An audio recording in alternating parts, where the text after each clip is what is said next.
Would you risk your good-paying job to protest the firing? Thankfully, it's a question most of us will never have to think about, but it's exactly what's happening at Market Basket. Today in Tewksbury, thousands of grocery workers protested outside company headquarters, demanding the return of ousted CEO Arthur T. DeMoulis, affectionately known as ATD. The wolves are at the door, and they came for ATD, and they are coming for you. All right, ladies and gentlemen, just a really amazing story. So amazing that my next two guests co-authored a book about it. We Are Market Basket. That's the name of the book. The story of the unlikely grassroots movement that saved a beloved business. And the guests are Grant Welker. He's also a reporter with The Sun, and Daniel Korschun. He's also a professor of marketing at Drexel University. Gentlemen, welcome. Let me start with you, Grant. First, tell the folks what Market Basket is and how this all came about.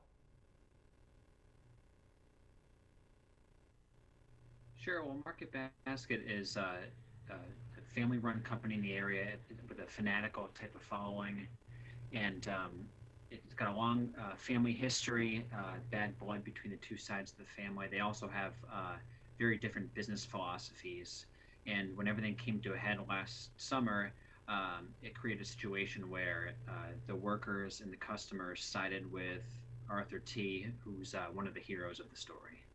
Okay, Daniel, I mean, when the CEO was ousted by his cousin, the workers revolted and walked out. The customers rallied. It became kind of a cause célèbre, if you will, for the average person. The business was saved. What made this organization, this business, so unique that the grassroots, as you include in the subtitle of your book, were able to, well, motivated enough to come forward and defend their ousted CEO and actually succeed in doing so? Yeah, this is the story of a very unique culture at this company. And it's one where we have employees and customers with very strong relationships. And when the employees made their call for customers to support them, the customers pretty much overnight stopped shopping, started boycotting the stores, and pretty much the next day, sales were down 90 to 95%. But this is a story of customers who said, these employees are willing to risk their jobs. We really love these employees. Sometimes we might not even know their names, but we know who they are. We see them in the stores all the time, and we know that they recognize us, and because of that, we're going to try to have their back. And Grant, I would imagine that the customers, beyond that, also, you know, they were customers because they liked the product, and they must have cared about their own, you know, it benefited them for the market to survive, and that has to be another motivation of sorts, no? Of course, yeah, and the whole thing could never have happened without the customers. More than 90% of this company's sales last summer were gone, just like that. And people have always loved to get the lower prices, great customer service, and the customers really feel like they're part of the Market Basket family. A lot of people still call the chain by DeMoulis, the name of the founding family and the family that runs the company. There's such a close connection. People had a little doubt, the customers did, that they were going to side with Arthur T. and with the employees. It's amazing. So this went on for how long, Daniel?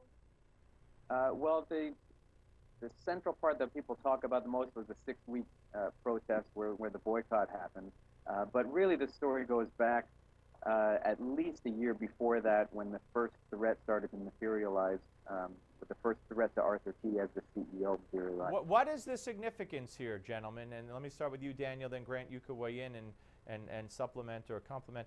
What is, I mean, do other businesses in the area, certainly through your book and the national attention this story got outside the area, around the country, do you think they took notice and learned something from this?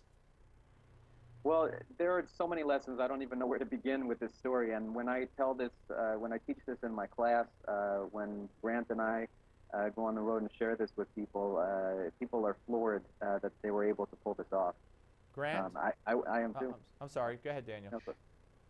No, so The one lesson is without a doubt that creating strong relationships with customers can pay off both in terms of driving the business, but then also, you know, when a crisis like this happens. Right, Grant, got to go. You got 30 seconds. Go ahead, Grant. Sure. Yeah. What makes the story so unique is there's never been a case like this where you have people walking off the job not to try to get better benefits or to save their job, but to save their boss. It is amazing. That was pretty much unheard of. And the way that customers joined in, there's never been anything quite like that. All right, gentlemen, again, we are Market Basket. Check it out, folks. Thank you both for coming. More of the show coming up next. Don't go away.